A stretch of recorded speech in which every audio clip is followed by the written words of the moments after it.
अस्सलामुअलैकुम वरहमतुल्लाहि वबरकातुहू। बच्चों, आज हम पढ़ेंगे मज़मून माहौल का मुतालिया। बच्चों, आज हम ग़िज़ा के बारे में पढ़ेंगे। लोग अपनी पसंद के मुताबिक किस्म किस्म के पकवान बनाते हैं। इसके लिए वो दाल, चावल, गेहूँ जैसी चीज़ें लाते हैं, तरकारी, फल लाते हैं, अंडे, गोश्त और मछली लाते हैं। इनसे वो अपनी पसंद के पकवान बनाते हैं। कई पकवान तैयार करने के लिए हरारत देनी पड़ती है। इस तरह से बच्चों, कुछ पकवानों को पकाने के लिए हरारत देना पड़ती है उन्हें।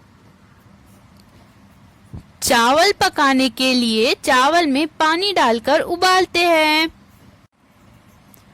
पूरियाँ, भजिए जैसी चीजें तली जाती है। इसके लिए तेल या घी का इस्तेमाल करते हैं। मोदक, इडली जैसी चीजें भाप में पकाई जाती है।